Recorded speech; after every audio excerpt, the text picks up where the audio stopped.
What is going on, everybody? Welcome back to the Unknown Destination Podcast, the podcast where we talk about anything and everything travel. My name is Justin. That is Andrew. Andrew, how's it going? It's going fantastic. I had to shovel a whole bunch of snow out today. That was a sleet mixture, but ready and excited to do something a little bit different today than our normal podcast.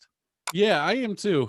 We didn't get as much of the snow issue down here yet. We had ice, but we're supposed to get maybe like an inch later today. And then it's supposed to be in the 40s the rest of the month, which kind of disappoints me. But at least I don't have to shovel anything. Yeah, the forecast looked really boring here in Michigan. It was there wasn't even any snow, rain, nothing. It was just like low 30s for the next like 2 weeks. So yeah, and not too much going on here.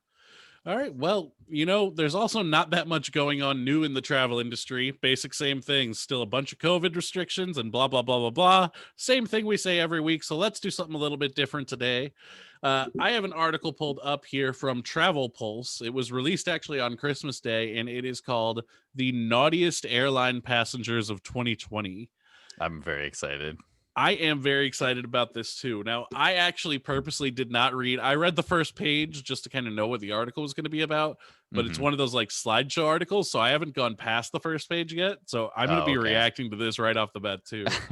Perfect. Yeah, I'm very excited for this. Yeah, like Justin was saying too, there isn't anything going on right now with the holidays, end of the year, COVID.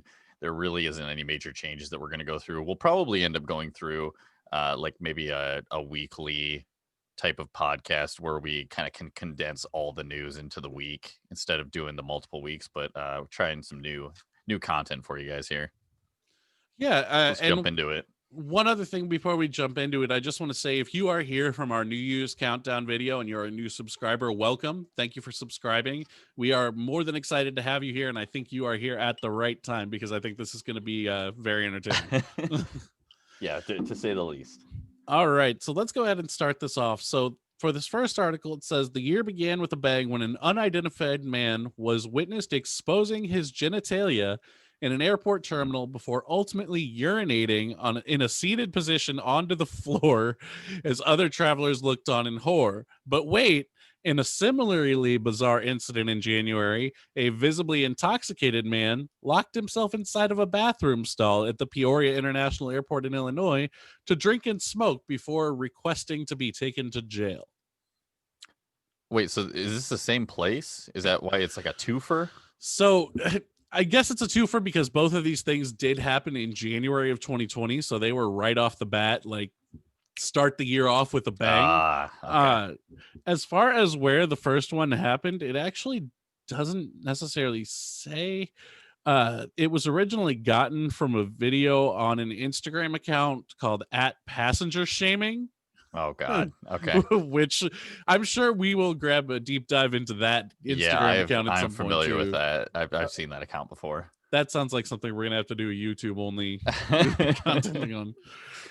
But as the person filming the sequence set in shock, the man began to urinate, and the video's been viewed over 230,000 times. I don't understand. He had to have been on something, right? I don't know, but I think that brings something else up. Which one of these is worse, in your opinion? Are you more surprised by the guy peeing on the floor, or the guy that went into the bathroom to smoke and drink just to get arrested? I'd have to say the guy that did it in public. At least the other one went to the bathroom, right? He knew he was going to get arrested, so I guess yeah, he had a little bit of a brain working. I don't know. They're both pretty brain dead, in my opinion. I don't think either of them had all their coconuts going on from that tree upstairs. No. So yeah, that's how the year started. That's how 2020 started. And keep in mind, we should have known. Right? Although the pandemic was already happening in the US, we didn't necessarily know of any cases, and these are things here in the US. So this was just normal travel time. Yeah, this is just people being American. Lord. All right, so let's jump into this next one. This is titled Mid-Air Mayhem, which means this is probably happening on a plane. It says a North Carolina woman made headlines this year when she caused a major disturbance aboard a United Airlines flight from Frankfurt to Washington, D.C. It does identify her name. I'm not going to say it, but she threatened to stab the flight's air marshal and kill everyone on the plane and then kill herself.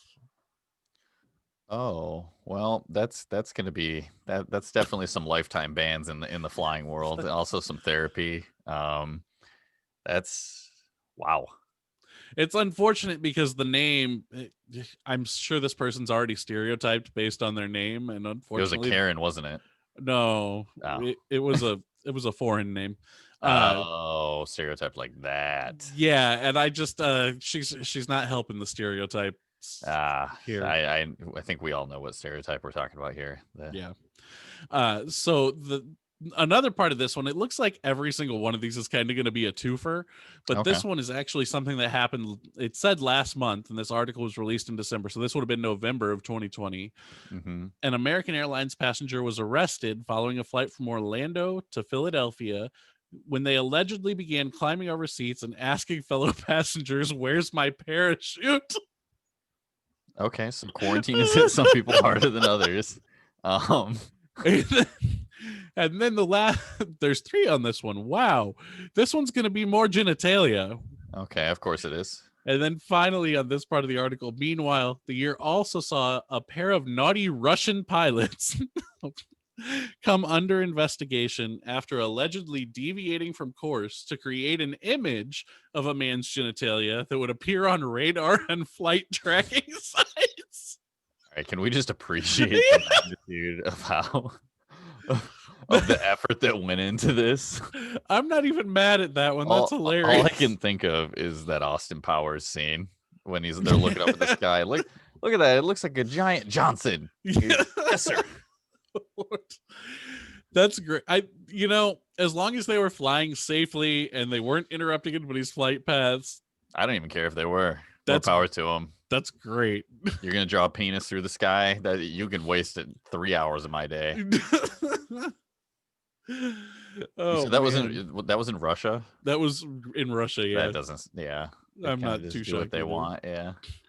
Oh man, those are fantastic. All right, so the next ones, the next ones aren't as fun to me because they are about anti-mask tantrums. Before I even jump into this article, I sent Andrew a Reddit feed earlier about an article about, it was Lil Pump, right? Yeah, Lil Peep. Lil Pump. No, yeah, it was Lil Pump. Lil Pump. Okay. Yeah. Get the right people, Justin. Yeah, I had to look up who it was. Honestly, yeah. I not as hip with the Lils anymore. Lil Bow Wow is the last Lil, or Lil Wayne, I guess I should say, is the last Lil that I knew. Well, basically, that article was just that he can no longer ever fly JetBlue because he refused to wear a mask. But this part of this article is about anti-mask tantrums. So let's see here. Sire saw hundreds of air travelers removed from their flights for non-compliance. The one that they're mentioning is 44-year-old Joshua Colby Council. I don't know why I decided to say the name on this one, but it's there. Who was arrested after refusing to wear an air mask on a face mask on a Delta Airlines flight ahead of Thanksgiving. And then in another incident, a woman's refusal to don a face mask forced an entire Southwest Airlines flight to deplane in Nashville. They say people like to say there's never a reason to hit a woman. I'm just saying there might be a reason. That's foreshadowing, man, because other high-profile incidents included a passenger slapping a flight attendant over Delta's face mask policy, and a maskless EasyJet passenger coughing on fellow travelers as she shouted, "Everyone dies." I would have been in jail because I would have popped her right in the face. Which one? The one that was coughing and shouting? That one for sure. The one, if you come in and cough in my face, I don't care if you're a 280 bodybuilder or a linebacker. You might knock me unconscious, but I'm gonna pop you right in the noggin. I feel like the slap to strangers. I feel like the one that slapped a flight attendant probably would have had you. Oh yeah, just as reactive though. Yeah, no, that's. Actually, that brings up a story when when I'm flying back from Japan, there was a very intoxicated American business traveler, and he was it you? No, we had just boarded. So this guy must have been drunk in the in the airport. airport. And we boarded, and he was actually in my seat in business class. And so I was like, "Oh, hey man, I think you're in my seat."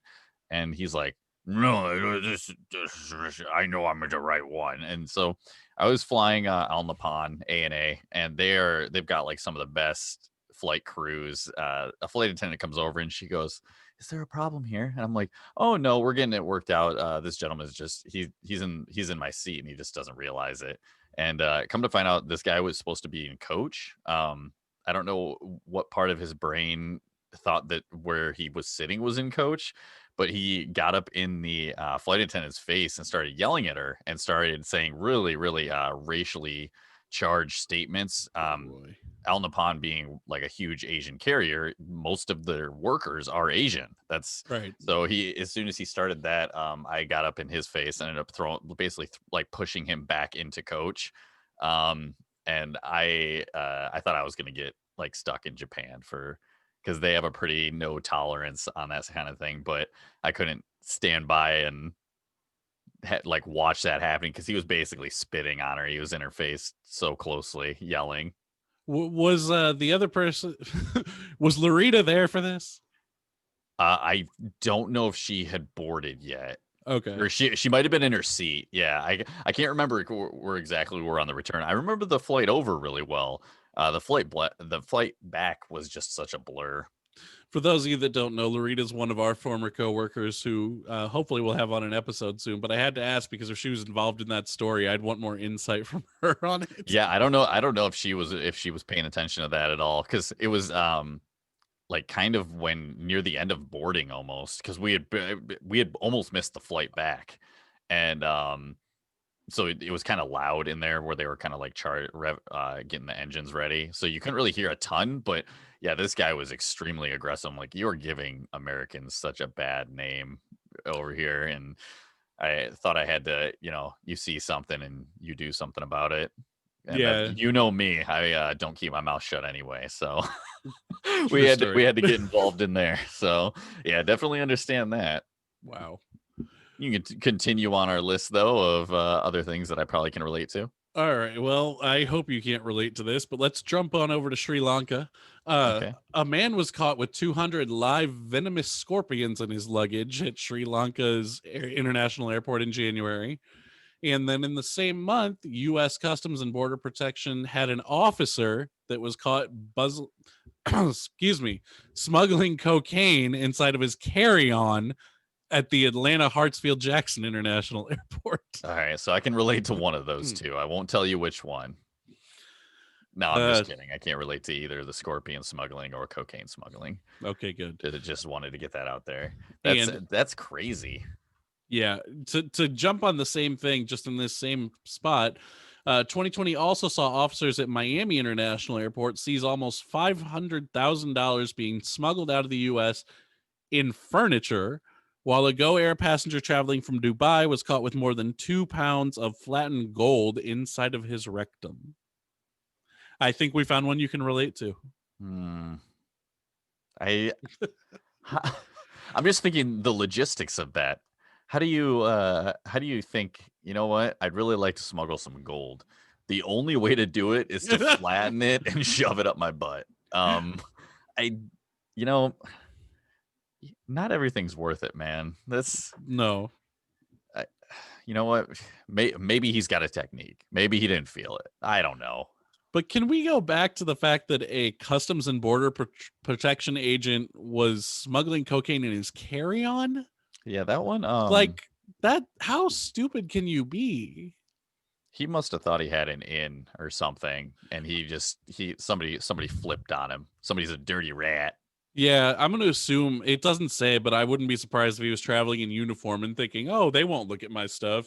Oh, actually, that does bring a story up. It's also Japan related. There was a man at the airport who was begging Larita and I to check bags for him because he was only allowed to check so many bags. Wow. He said it was fitness equipment, which it looked like it was really big, bulky. It looked like fitness equipment, probably lined with cocaine. Who knows? So I did it, obviously, because he was also our tour, or he was our guide from El Napan. I will Oh, not say his name, oh because I don't Lord. know what ended up happening with that. But yeah, he was saying because he was coming to work in the States, and he was trying to deliver a workout machine to a friend of his. I said, this is a really strange way to do this, but you know what? I've seen some strange things since I've been over here. I'll do it for you, bud. Did you try to get some cash from him for this? Because No, you no. missed a business opportunity. He was a really nice guy. He took us out karaokeing the very first night we were there, and he got just completely blackout. And tried to get us back to the hotel since Lorita and I didn't speak any Japanese. We're trying to get this passed out guide to tell the taxi where to take us. That was another long Wow. story for another time. Whew. But there's a lesson for all of you listening. If you ever want Andrew to do something for you and not charge you for it, just take him to karaoke. Yeah. Yeah. Yeah, Okay. that's all I'm looking for in life is just somebody to karaoke with. I want to go. I wanted to go caroling. Ladies, hit it up. I'll give you the digits right now. It's 8. No, I'm just kidding. I'm not doing that for our 5 listeners. I don't want those calls. So this next one is a little is more on the religious side here.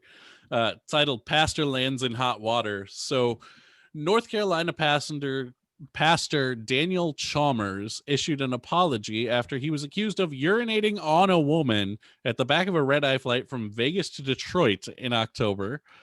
He was restrained by an off-duty police officer who happened to be on the flight and taken into custody upon landing in Detroit. He claimed that he had a terrible reaction after taking Ambien for the first time.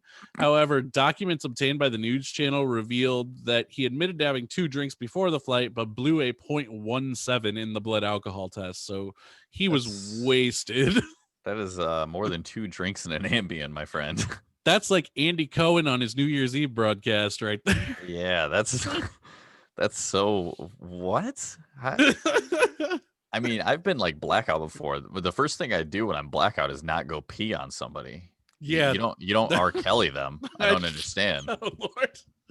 I don't really understand how that got to that point either, but Like it did. what drives a person's brain? I mean, there's definitely some archaic thoughts, I guess, when you're blackout. That is not one of them. It's usually like mine are go climb a tree. You could do that. Or like I bet you can jump up onto the house from here. It's never, you know what? I should pee on her. That's not it. I don't know. Thank God. Just built different, I guess. Wow.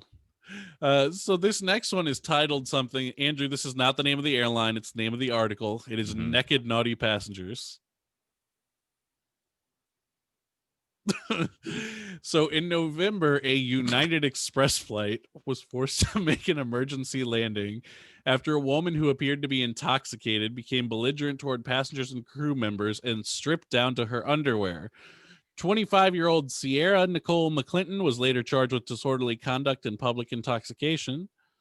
So that was all from that article. But in an earlier incident in the year in New Orleans, 27-year-old Marielle Vergara was arrested after attempting to buy a Spirit Airlines ticket while completely naked at the New Orleans airport. What? Put some clothes on, people. I am all for nudism and nudist colonies. I would definitely join one for sure.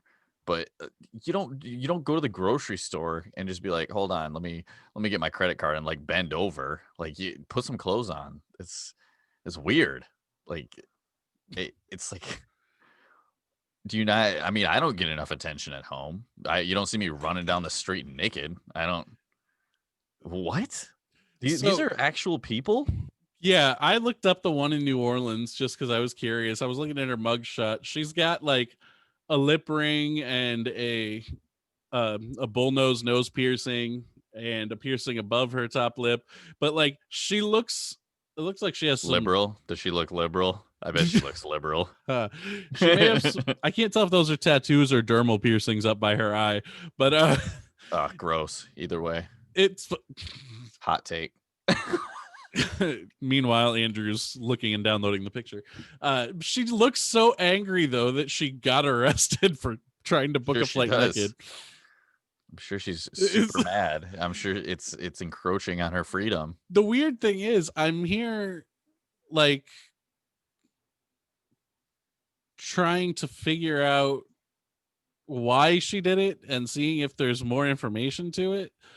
And Yeah, there's not really usually any. with like stunts like that, there's some kind of ulterior motive, or they're trying to bring awareness to something, or because there was an article, I can't remember, it was a while back, about some women that were like flashing major league games at the at baseball games, and they were doing it for like breast cancer awareness, or there was like some other thing for the nudity, not just like, you know what, I don't feel like getting clothes on today to buy my flight out of Detroit. I think I'll just go naked and see if everything goes okay. Like what I want to know what's going through their head.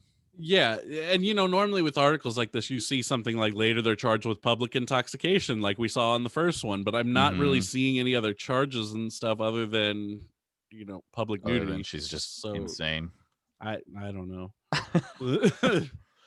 All right, so this next one we've actually discussed on the podcast before, but we'll go over it anyway. And it was a man who was able to climb onto the wing of an Alaska Airlines plane as it was preparing for takeoff. He eventually fell off of the aircraft and then was taken into custody. So I knew about the article about him going out of the wing. I didn't realize he fell off the wing. That's hilarious. Yeah, when I think of when I hear articles like this, I think about those memes where it's just like when you're too poor to travel and you see somebody strapped to the top, but like this guy took it to the next level and actually did it. Like he's Yeah. like, just pull me behind you guys. I really need this vacation.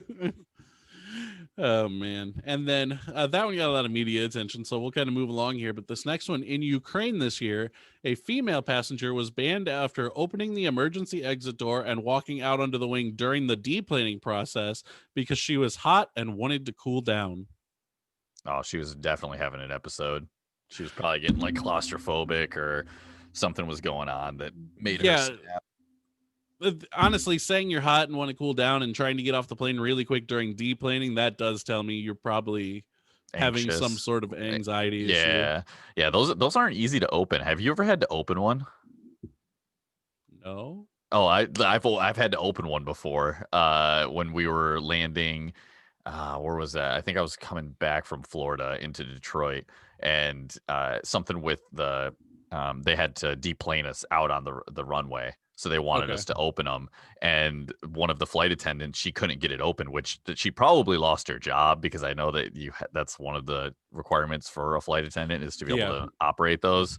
Um, and yeah, they're pretty hard to open. That's Like crazy that it's I've actually worked as like a ramp agent and worked on aircraft. You haven't, and you're the one that's open. Yeah, But my me and travel, I think it's a love-hate relationship, because I just the craziest things happen to me while I'm traveling, but I think a lot of it I bring on myself. Just yeah. trying to help, just trying to be helpful. All right. So this next one is about a couple, and I don't know. Let's see where this goes. It sounds like something that may be good for you to find the woman involved and see if you can steal her. I doubt it if she's in this article. A couple was taken into custody at LaGuardia after opening a plane door and exiting with their service dog via the inflatable emergency slide while the flight was taxiing to the runway. What? Why? Let's see if I can find more. Obviously, Wha- these are just little sums up. Yeah, Let's see I here. don't understand why. What would drive somebody to do this? Because just for people that are listening, when you do something like this, you're probably banned from flying for the rest of your life. Like, Oh you're yeah, probably blacklisted on every airline. Like, this is not a, oh, you know what? I like when you have a freak out like that, or like opening the emergency exit ever when you're not instructed to do so. Because that was one of the things that they told me, was that if I would have opened it, because they did say that they would be opening them, but if I would have just gotten up and been like, "Oh, here, I'll help you out," instead of letting them do it first, like, I right. could have been banned from flying ever again. Yeah, you'd be on the no-fly list for Yeah. sure. So it looks like this one happened. It was on a Delta Airlines Airbus A321, so pretty typical aircraft for Delta. They were switching seats and they ignored the flight attendant's calls to sit down, and then they opened the emergency door and jumped out. Uh, at the time, it looks like no charges were initially filed. So I don't know if this was something of maybe, I don't know why they had a service dog. So maybe it was a disability that caused them to have some sort of breakdown. Episode. Yeah. Hmm. Yeah, I can't imagine somebody in their right mind doing these kind of things. Because, like I said, yeah, that you're never flying again. So Yeah. So a lot of these have been kind of funny. And that's basically it for the article. The last one is just titled Traveling While Infected. And basically, it brings up an article where a couple boarded a plane to Hawaii, even though they knew they were positive for COVID-19.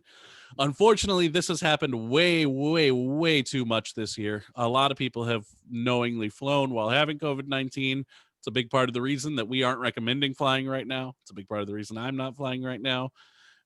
So yeah, just don't do it. yeah, honestly, that I don't know if it is, but that should be criminally charged if you are known if you know that you test positive and you're still going on a flight. That should somehow be illegal. I would Because agree. that's they did some study. I was just reading about this a couple days ago that if you are on a flight with someone that's infected, it's like a 95% chance that you will get COVID because of just how planes work. Right. It's very enclosed. No matter how great the filtration is, it's not to prevent someone who already has it that's on there. It's kind of like a precaution that they take for people that are going on and cleaning and doing that to just make it as clean as possible. But yeah, there's Australia's seeing that a lot right now with their people that they're bringing home. A lot of the people that are coming home, they've Australia. This is I do want to touch on this. This is kind of real news. Australia, their setup is when you get back into their country, they take you to a special facility where they quarantine you. Yep. And then after that, you're still being watched basically for like another 2 weeks after you leave that. They keep in contact with every single person that you've been in contact with. And this is why they've been able to handle the pandemic so well. Yeah, I just read an article earlier today that they had 12 passengers arrive that they're keeping quarantined right now when they got back home over the holidays. But, that's not that many. So they're doing a pretty damn good job there of keeping things under hand. But Hmm. let's try to keep things positive. Andrew, I know something you discussed a little bit with me was that you were going to try to provide some inspiration for us Yeah, in these yeah. future Trying episodes. to trying to get a little inspirational quote that might be travel related for everybody. And it might not always be inspirational, but it's going to be a quote that you Well, guys can all use for sure. you know what? In a world where a single quote can inspire and drive the most stubborn of mules, Unknown Destination is here to deliver. And your quote is, "It's better to see something once than to hear about it 1,000 times." That's actually really positive. For people who work in the travel industry like us and who love travel, it's definitely different to see something in person than it is to just hear about it or look at it on the internet. I think my wife was someone who didn't realize that until we went to Colorado and she actually saw the Rockies in person, and it made a huge difference to her. And now she actually wants to travel, which is great for me because I wanted to travel in the first place. Yeah, that's actually a good point because when my ex-wife and I went to Iceland, she didn't want to travel anywhere, and after we went to Iceland, it kind of opened her eyes to the rest of the world. Because if I could recommend one trip on going on one trip in your life, it is trekking through Iceland. Though it is gorgeous. There are so many just it's hard to describe, honestly. I went there for inspiration for a book that I've been writing, and it's the amount of colors that you see. It's so bizarre because you think of everybody has their own vision of the color green Yeah. per se in their mind. When you go there are 75 shades of green when you just step onto one of the trails out there. it's Wow. it's that crazy, that just moss everywhere. Plus, if you don't like bugs, there are no bugs in Iceland. So that's a huge plus. So but yeah, that's just a little segment that I want to start doing, something travel related. That I thought that was a good one to start with. Right on. I like it. Well, I think that's where we're going to cut this one off here. Just a little bit of fun stuff for you guys for the most part. Obviously, some of those stories were a little depressing on people being stupid, but uh, come back next time. Thank you all for listening to this one. Come back next time where I think we're going to talk about some hotel guest stories. But other than that, if you like this content, like and subscribe, and we'll see you on the next one. All right, have a great one.